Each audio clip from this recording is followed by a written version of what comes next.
Welcome back to the Playdate by Freshly Picked. I'm your host, Kaitlin Hansen. And I'm Oakley Peterson. Oakley, I'm super excited to have you here I'm today. so happy to be here. Thanks for having me. Of course, it's going to be good. How's your day been?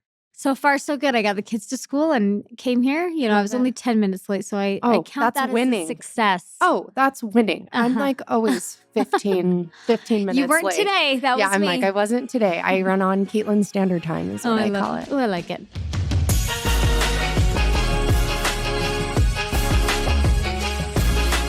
Well, since this is your first time on, I'm going to go ahead and just have you tell everybody just a little bit about you. Okay, I'm a mother of 4.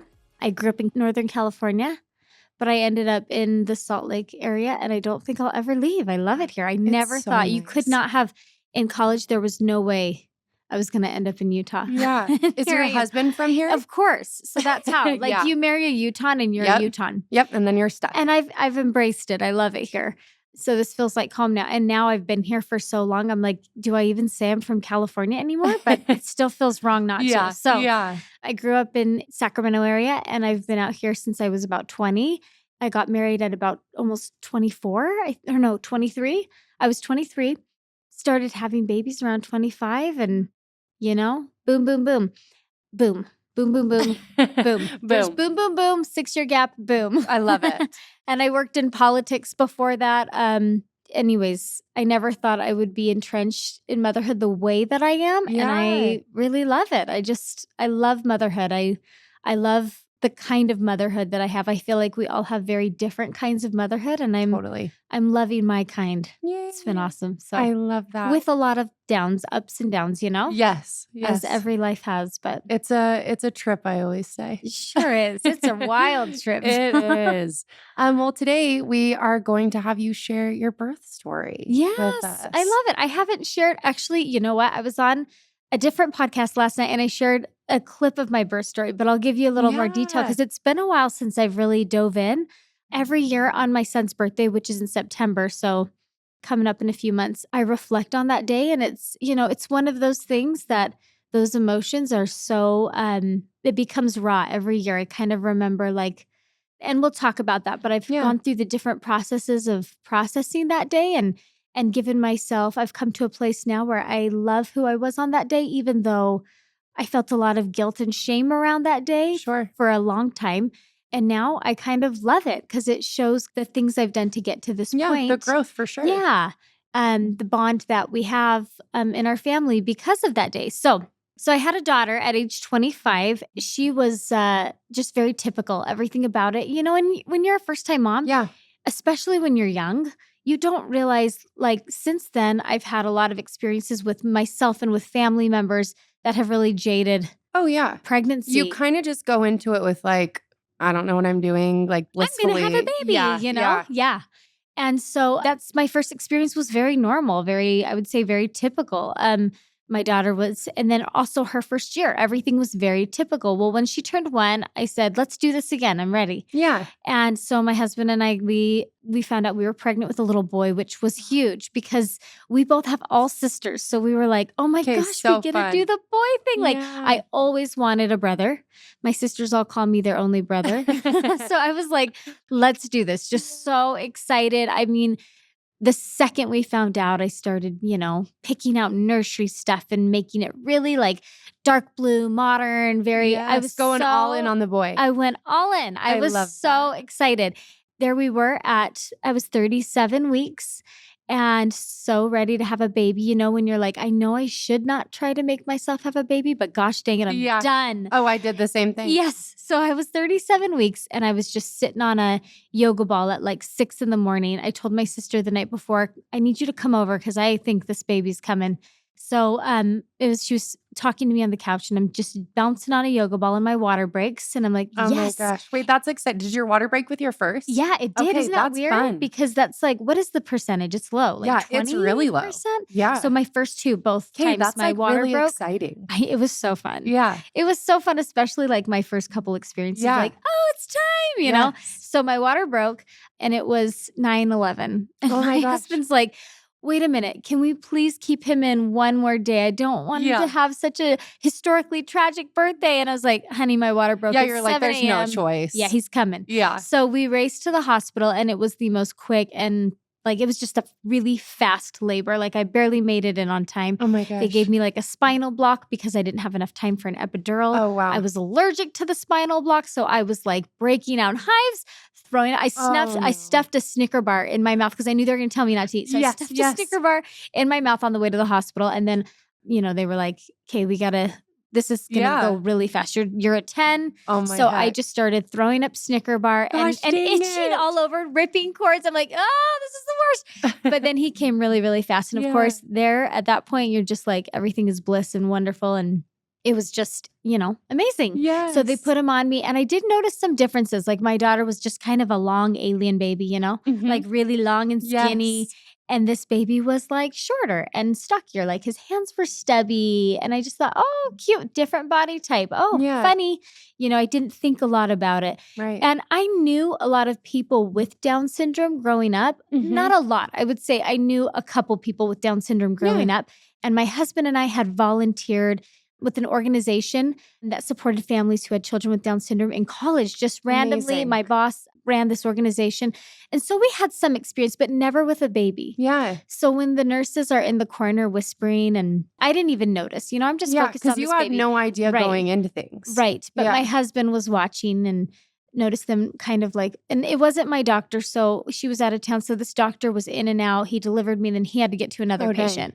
So he didn't even hardly look at the baby. Yeah.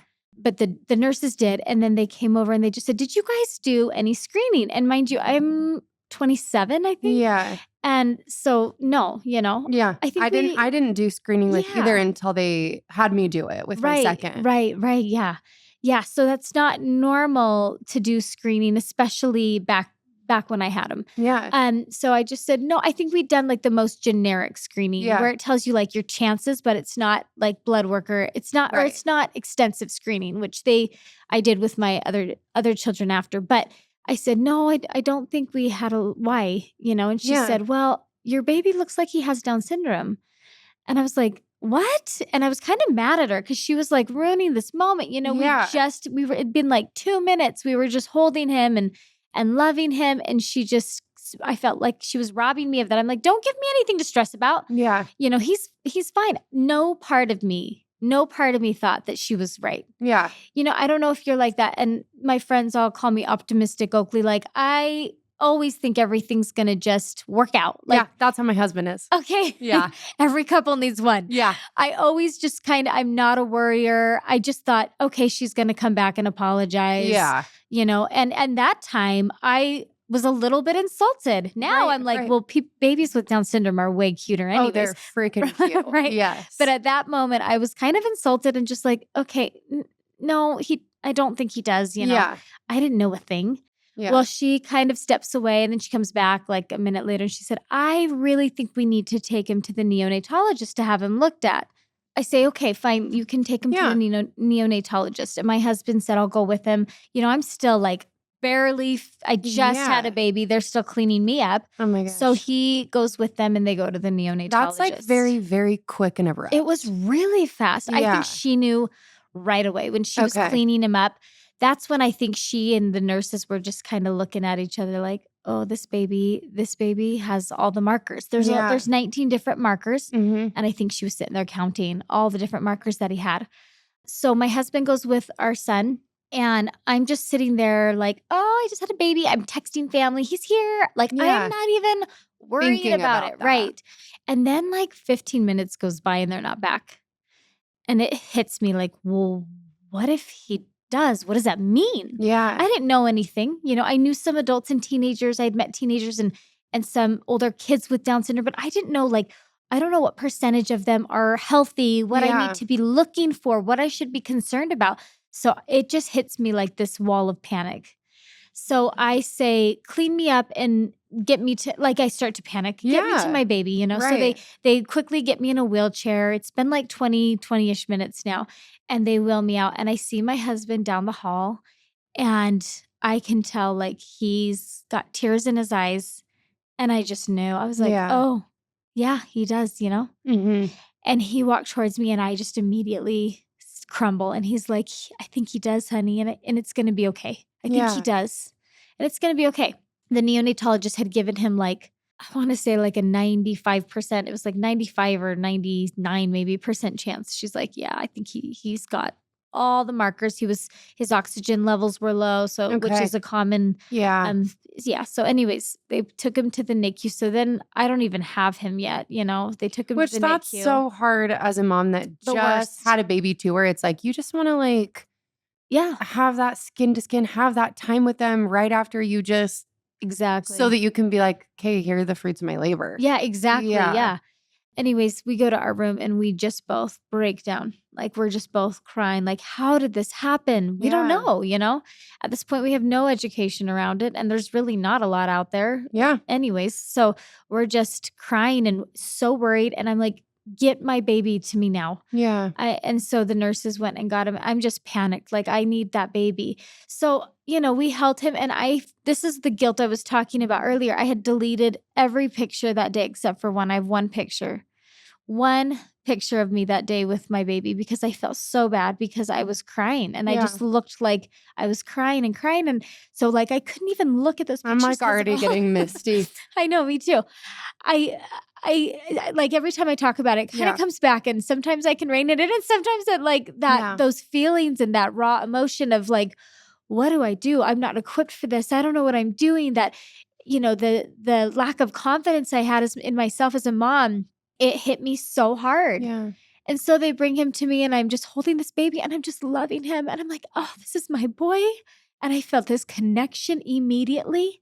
And this morning, it was the weirdest feeling of being so immediately mama bear. Like this, I'm going to fight for this baby, whatever he needs, whether that's medical help, I'm going to fight for this baby. But also this part of me that was like, but where did that other baby go that I bonded with? Yeah. It's a really weird mindset. And I always get nervous saying this because I never want to take away from mothers who've lost at birth. Yeah. But it felt like I lost, like it felt like a loss. Well, in a way, you're grieving. Like when there is a diagnosis or something like that, I think in a way you're grieving what could have also potentially been. Well, your whole pregnancy, you're envisioning like what I've learned from him is never do that because guess what? You're probably not right. It's probably going to turn out no matter what the kid is like, no matter if they're typically developing disability, it doesn't matter. Like your kids are not going to all be what you envision. You don't have that control and that's okay. It's actually amazing. I have this picture in my house that says, let life surprise you. And I had to.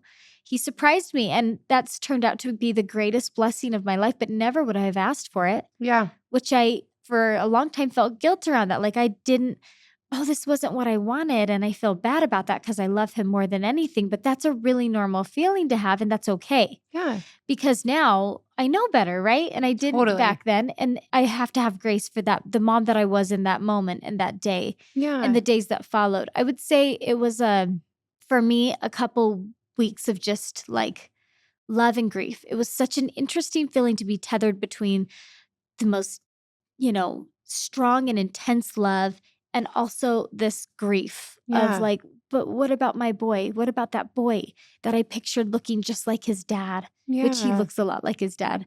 But in the beginning, all I could see was the Down syndrome. I just, and that seemed sad to me. And now I'm like, that's the cutest part of him is those little markers.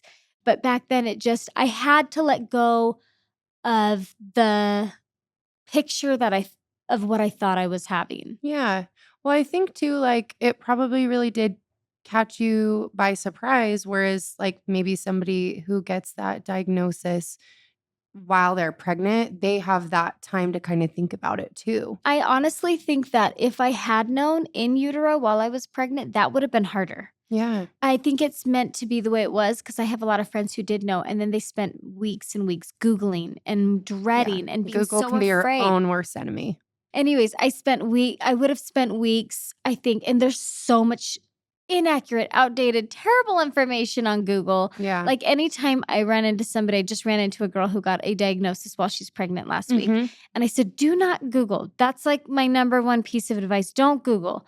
go follow moms who are walking this life, walking this path, but don't jump on Google. Yeah. Even doctors give me bad information often, or they talk about things in such a tragic tone that I get angry now, and I correct doctors, you know, good. if they're saying like, well, anyways, and that started really early for me. I noticed and like I said, I worked in politics before I had kids. I've always been very, I love to advocate for things I believe in. That's always been, I've never been shy of that. I think, all of us have that in us, but I've always been very outspoken in my heart, the things I advocate for. So immediately when the nurses were saying things, even when I was in the NICU and still had very little knowledge as to what I was walking into, when they would tell me negative things, they'd say, oh, you know what?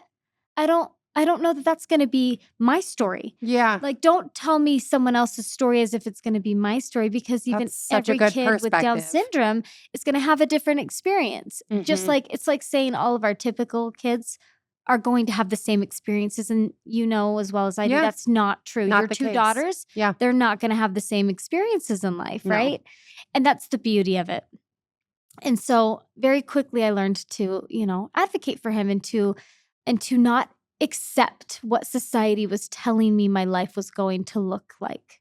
I decided immediately, I do not accept this. I do not accept that this is a negative thing. Shortly after having him, I found out that the worldwide abortion rate for children who have Down syndrome. When I talk about this, I'm not wanting to get in a pro-choice, pro-life discussion, but what makes somebody worthy of life? Yeah. Because he has a disability and his life might look a little different, and maybe it won't even look that different. Right. What is the determining factor for whether this kid is worth it or not? And I found out that it's well over 90% worldwide, that rate. Isn't that insane? Yeah, that hurts my heart. It's awful, right? Why is he less worthy of life than my daughter? Yeah. Why does the world tell me she can be, have all the opportunities, but he can't? Who gets to decide that, Yeah.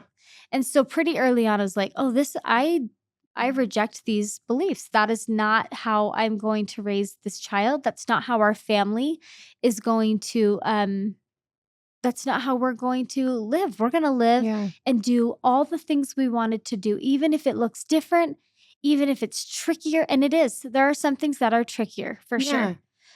But the magnitude of joy and blessings far, far, far outweigh those little trials. Yeah. So, and also some things are trickier because my kids are being buttheads about things, like road trips or flights, when we do these things that we thought he would hold us back on, sometimes it's my other kids holding us back, Yes, it's just totally. the dynamic of a family, right? Yeah, that's such a good perspective and way to look at things. And I think too, just family motto, we're not going to accept that. We're just going to live our life and look on the upside of it. We're going to make a lot of the choices. And, there are people who have disabilities that I think that things really are more difficult for them. Sure. That some of the some of my best friends in this community have kids that have very different capabilities than my son. Mm-hmm. And some of them are more constrained in a lot of ways. That some people, I think, look at them with pity. I know people look at us with pity. I know they do. And I hate it, Yeah. And so when my friends have kids with different, we have a lot of friends who are nonverbal. Yeah. Who are very sensory seeking and who have much more limitations than my son. But I don't want to look at them with pity because I know that child is still the light in their life.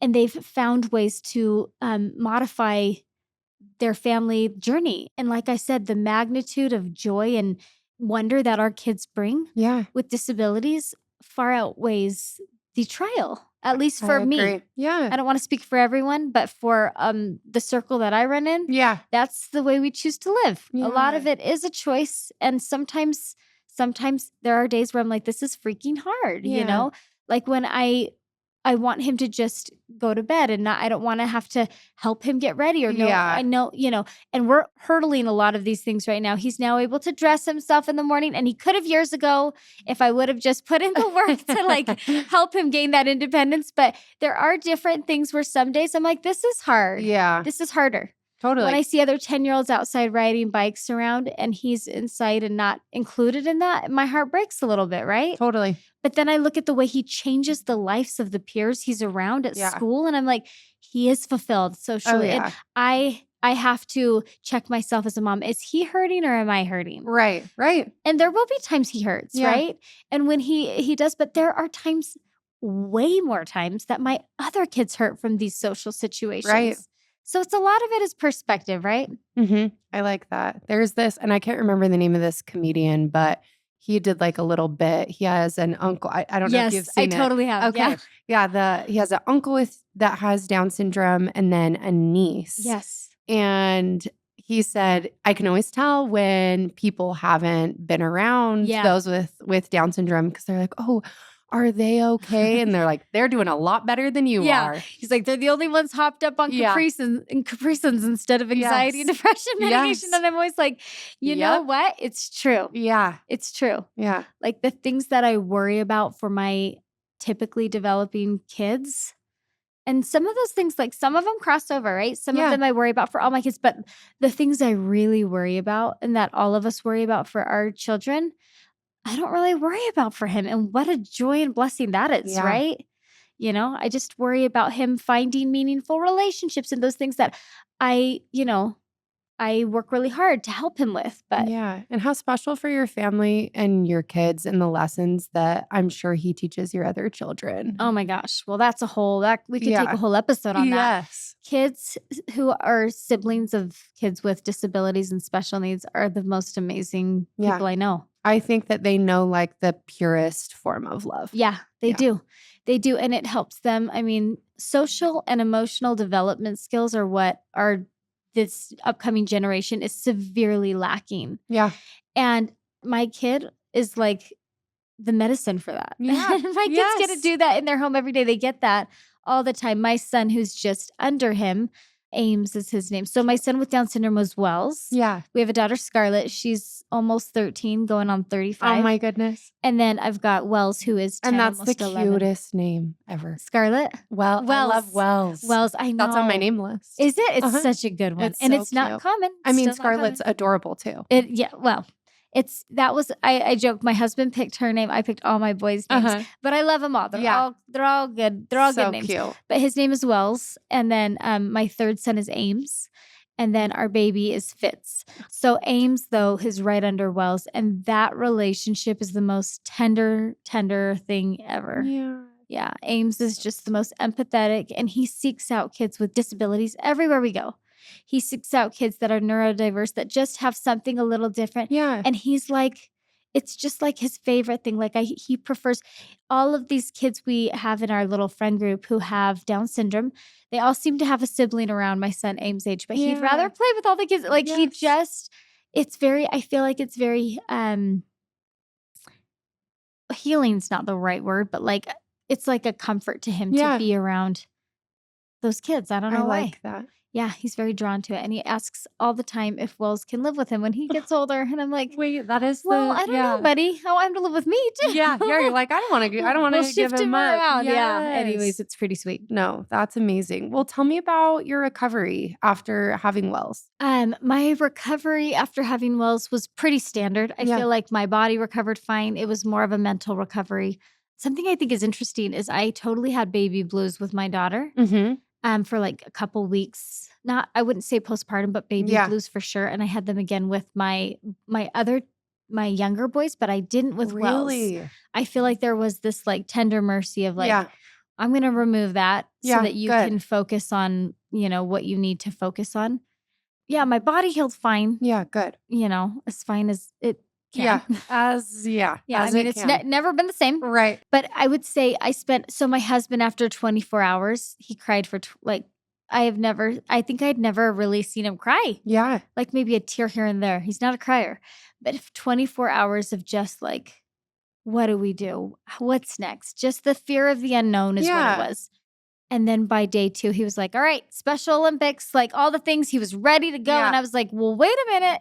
I still need a little bit of time. So Yeah. I think it was a couple weeks of emotional Just recovery for me. Yeah. processing and Yeah. Yeah. He was in the NICU for 2 weeks. Okay. So I'd go home every day. I'd take a bath and I'd sit and cry in the bath. Yeah. And then I'd, play with my daughter, go back to the NICU. And we both stayed there for 2 full weeks. So he was born on 9/11. Yeah. And we were going to name him Wally, Oh, which I think would have been the that's so cutest name for a cute. little boy. That's Down so syndrome. It cute. was so cute. But then we were watching these specials. My sister texted me and she said, turn on ESPN. Yeah. And so we did. They had 9/11 specials running all week. And there was a man named Wells Crowther, who's like the man in the red bandana. And he saved a bunch of people from the World Trade Center. Oh He my worked gosh. on, I can't remember which building, but he saved like at least 12 people. Anyways, and his name was Wells Crowther. So I was like, that's his name. Yeah. So he was like that's 5 so days old before we sweet. officially had a name for him. Oh, so I had C-section, so I was in the hospital for a while. Oh, and yeah. I didn't fill it out until like 30 minutes before leaving. Did It's so you? hard. Yeah, Names are so hard. They are. And you kind of think you know, and then you see him and you're like, well, wait a minute. Yeah. So it took us like seeing that special and being like, okay, he's our little 9/11 hero. Like he's the redemption of 9/11 for our family. Yeah. So that's how he got his name. And he was there for about 2 weeks. And then we came home, and I feel like after that, I kind of hit the ground running. Like it didn't. And some people, it takes them years Yeah. to fully embrace it all. Some people I see have kids with disabilities, and as teenagers and adults, they're still trying to normalize them. Yeah. And for me, I was like, no, he's got down. Like, I loved it when people were like, does he have, like, we were at a BYU basketball game and he was like a month old, and somebody was just kept behind us, kept looking at him. And I was just like, yeah, he has down. Like, I was so proud of him. It's like very quickly, I was just so proud of the fact that he was different. Yeah. There's a lot of different like slogans out there, more alike than different, and I'm like, no, he's pretty different, but that's awesome. Yeah. So good to like embrace that, because that's one of the things that makes him so special. And like, it's so great. What's normal anyways? And why do we strive for that? So I feel like pretty quickly that emotional recovery kicked in and I was like ready to go. Good. Yeah. No, that's so good. Tell me about the mom that you hope to be. More patient. You and me both. Right. I don't know. I feel like that's going to just keep changing, Yeah. I think every year it's a little different, right? But I hope to be the mom that my kids can come to, I hope to be the mom that they know isn't going to tell them everything's fine, but also will love them through the times it's not. Yeah. I don't want to be the mom that they feel like is their best friend, but I want to be the mom that they know they can always count on and that they can be honest with, and to come to in their moments and times of uncertainty, and their times of mourning, and their times of figuring themselves out. But I also want to be myself as a mom. I don't want to try to be a different woman than who I am. And I want them to see that that's okay, whatever that looks like. And, like we learned with Wells to embrace who he is. And I hope my kids embrace all their differences and all the things about them that make them unique. So amazing. And then just to kind of finish things off, is there anything for Wells' specific birth that you would do differently? No. Good. Mostly because, like I said, for a few years, I think I would have said, like, I wished that I would have just been like, oh, he has Down syndrome and our life is going to look different. Wonderful, Yeah. But that wouldn't have been, I would have been denying a lot of feelings that I think I was supposed to have. That taught me a lot. If I hadn't had those feelings of sadness and fear, then what would I have learned from all that? I needed to go through that. Yeah. So I don't think I would change anything. I don't think I would have changed that process. I like that. Yeah. And I think since you have gone through that, and like you were saying, it is such a common thing for moms to feel that way, that now you can, be a support for other moms that are having those same thoughts and feelings, because I'm sure that is so lonely. It is. It's very isolating.